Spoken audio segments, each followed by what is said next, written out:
So one thing you said to me when we were talking earlier was that one of the hardest things is sort of taking what you've learned or taking the energy you've gotten when you're participating in these national actions with ADAPT and bringing that back to West Michigan. But you have been involved in similar kinds of actions. You mentioned an action you were involved in the 90s, late 90s maybe, at the Greyhound station before it moved to its current location. I wonder if you could talk a little bit about that, like what sort of precipitated the organizing, the action, and what took place. Sure. Um, one of the great things that ADAPT does is they'll organize. Well, first let me say they're on the national level. ADAPT has two national actions a year, one in the spring and one in the fall. And then the idea is that we've come together all at once and we've applied some serious pressure that cannot really be denied, that it's an important thing. Like, these people came from all over the country despite whatever sorts of pardon the term, but crippling disabilities. I mean, some people are all, some of us are all crippled up.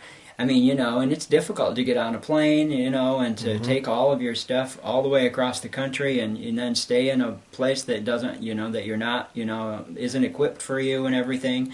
So, so the idea is that since we did that, then you come home and you really push the local effort to organize people, and then because your senators all have places in the state that you can hit all throughout the year.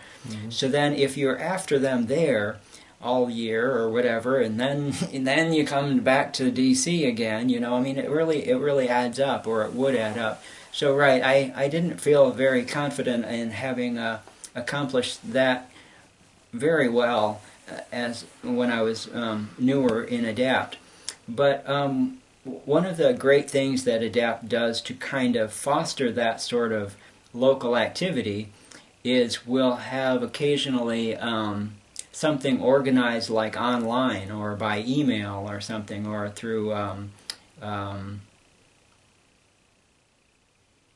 do they call those damn things? Those whatever. Be organized like by email or whatever, and there was this. The one that you're referring to was like this. It was a national. It was supposed to be a national hit to happen all over the country, all at once, all on the same day, all on Greyhounds, and that issue was that. When the Americans with Disabilities Act was passed in 1990, it said the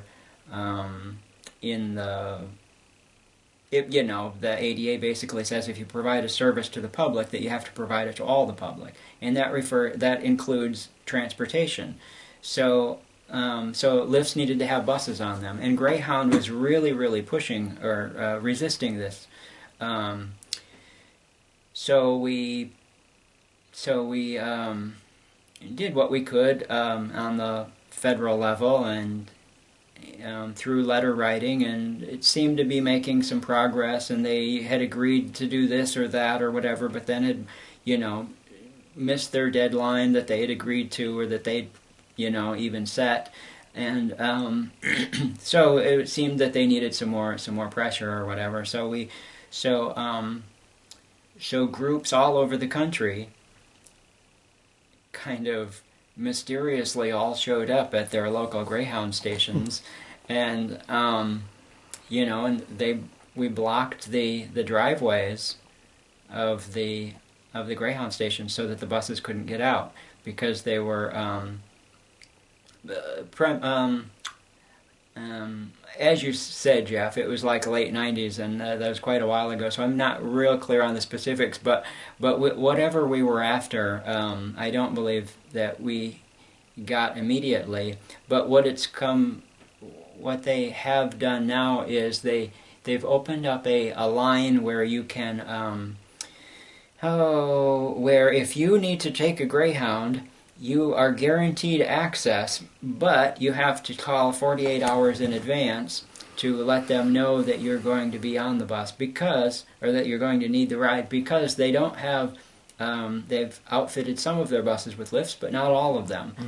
And the way Greyhound works in general is the bus that's now running this from Grand Rapids to Detroit will then end up doing a Detroit to Chicago or something, and they just they keep the Michigan buses around in Michigan, but they could be at any given part of the state, and they just keep the few buses. I believe for a long time there were 5. I'm not sure about now, but they keep the 5 buses with lifts kind of on call, yet in use somehow. So 48 hours should give them plenty of time to get it out of circulation, whatever it's doing, and get it to where it's needed. And that may or may not have been due to our really well organized protest or action.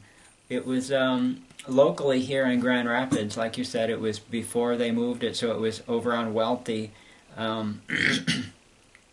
We showed up with just maybe 10 or 12 people. There were some people with, some of us in wheelchairs, some of us with other disabilities, some of us allies of people with disabilities, and maybe 15 or 20.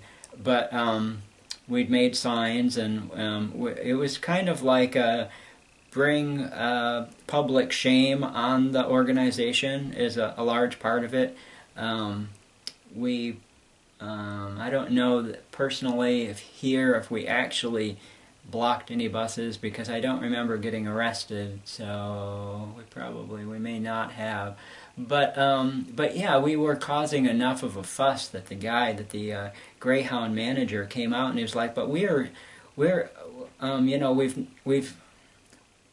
always catered to the disability public, or people with disabilities. We've always been so helpful to you." And our answer to that is that's what you're supposed to do. I mean, it doesn't have anything to do with the fact that we have a disability. We're your paying customers. And again, you feel kind of bad because this guy's maybe done really good at this particular location, but it's a national effort. And what we said, well, look, you can help us right now by just calling in and saying to your headquarters that you support what we're trying to do, or trying to make happen on a national level.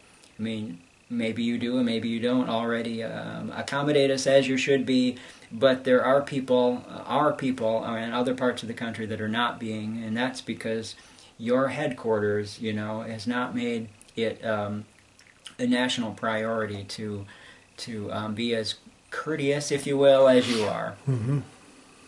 Okay. Great.